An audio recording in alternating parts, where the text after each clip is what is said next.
astronaut Neil Armstrong made the first footprints on the moon. Today, July 20th, 1969, Armstrong took a 2-minute and 14-second moonwalk. He rode on the rocket Apollo 11.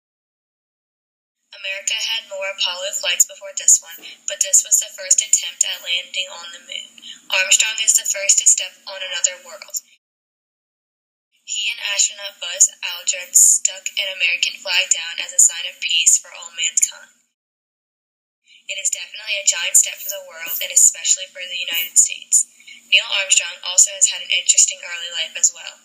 By the time he was 16, instead of having just a driver's license like most teenagers, Armstrong had a pilot's license.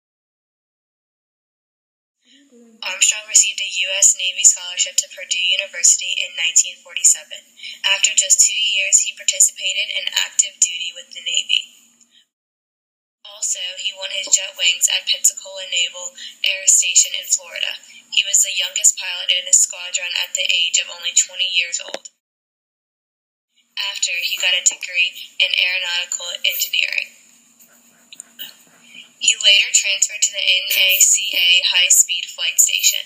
There, he became a skilled test pilot. While he was there, he was offered to become part of the American spaceflight program even though he showed little interest in astronomy. He was chosen as the pilot of the Dinosaur. It is an experimental aircraft that could leave our atmosphere, orbit the Earth, then come back and land like an airplane. In 1962 is when Armstrong decided to become an astronaut. He became America's first civilian astronaut. He went on many missions and lots of training before he was selected for the role of being the first man on the moon. He had a great training attitude. It was in January of 1969 that he was selected for being the commander of Apollo 11.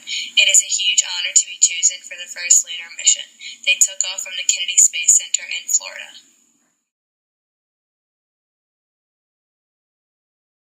Do you recall what happened the day Neil Armstrong landed on the moon? Yes, I mean, everybody was glued to their televisions. We were all excited, and we felt it was a real victory for our country, and that the goals and the plan that the president had set years before were achieved. And did you know he was going to the moon? Oh, yes, everybody knew that was very well publicized, and yes, we knew he was going. And what was your initial reaction? I was very excited about it, and I felt a real major accomplishment because I played a very small part in that program, in that I did some research on the fresh air system for Apollo.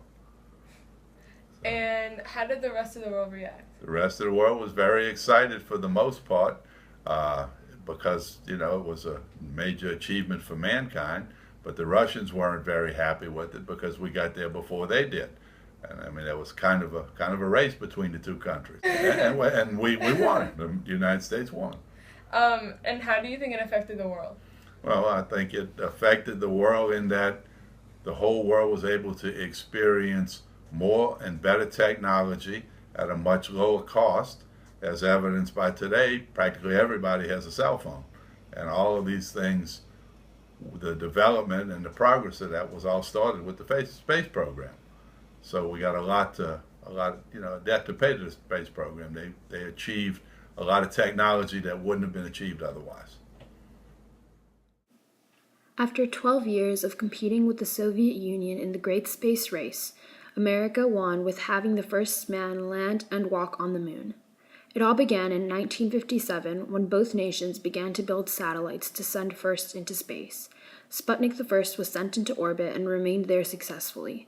The Soviet Union was in the lead and later sent Sputnik II into orbit with an animal inside. In 1958, the U.S. began to catch up and finally sent the Explorer into orbit. By 1959, the Soviets had already sent Luna I to land on the moon, and it missed its target. It became the first to fly beyond Earth's orbit and orbit the Sun. U.S. sent Pioneer IV, and it too missed. Soviets sent Luna II, and it landed on the moon. Soviets sent Luna III, and it captured actual pictures of the moon. In 1960, both nations were occupied, trying to make cameras that could capture good pictures in space from satellites. Finally, in 1961, Soviets sent Yuri Gagarin to space. He became the first man in space. The Soviets claimed that the flight went flawlessly, but it was hidden that the aircraft almost spun completely out of control. In 1969, the U.S. finally did it. They sent the first man to the moon, successfully landed him, and returned him to Earth safely.